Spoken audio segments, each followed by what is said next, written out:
तो परमात्मा ने को मालूम था कि जब हम हमारा वंश, हमारा भक्त, मेरा भेजा हुआ कोई संदेश वाहक, मेरा संत तत्वदर्शी जब कलयुग में सेकंड टाइम जाओगा, यानी प्रथम चरण तो परमात्मा जब आए थे सन 1398 से सन 1518 तक 120 वर्ष रहे थे, वो तो पहली पीढ़ी है, वो प्रथम चरण है। और उस प्रथम चरण में जब भगवान आए थे, जब वाणी लिखवाई थी, कहते हैं 33 अरब ज्ञान हम भाख्या और मूल ज्ञान गुप्त ही राख्या। ये अभी तक ये मूल ज्ञान किसी तक नहीं पहुंचने दिया, लिख सारा रखा है पर किसी की बुद्धि में चढ़ने नहीं दिया। ये कबीर पंथियों को नहीं मालूम ये कौन सी भक्ति मार्ग। जो 12 कबीर पंथ हैं उनको भी यथार्थ भक्ति मार्ग और यथार्थ ज्ञान का बिल्कुल ज्ञान नहीं।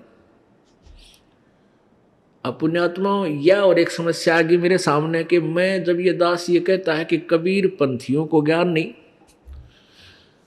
तो फिर ये सोचते हैं भी कमाल की बात है, 600 वर्ष हो गए कबीर साहब के इस पंथ में लगे हुए, जुड़े हुए उन अनुयायियों को, संतों को, क्या उनको ज्ञान नहीं तो रामपाल को ज्ञान हो गया? ये बात समझ में आवा नहीं। पुण्यात्माओं, ये ज्ञान किसी का नौकर नहीं है, ये तो गॉड गिवन है। सतगुर नाल वड़ियाइयां जिन चाहे तिन दे। परमेश्वर के हाथ में वड़ियाई है, उसके हाथ में है ये महिमा, जिसको चाहे उसको दे दे।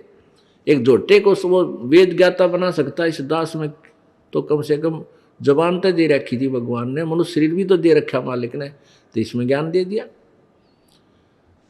तो कहने का भाव यह है कि ये बात कहना कि कबीर पंथ में किसी के पास ज्ञान नहीं है और वो पंथ सब काल तक सीमित है, तो ये भी एक सिर फुड़वाने वाली बात है। सब नाराज हो जाए, कबीर पंथी भी लाठी ठा ले, अकेले भाई सब कबीर पंथियों को ऐसा कह रहा। दास नहीं कह रहा, कबीर परमात्मा कह रहे।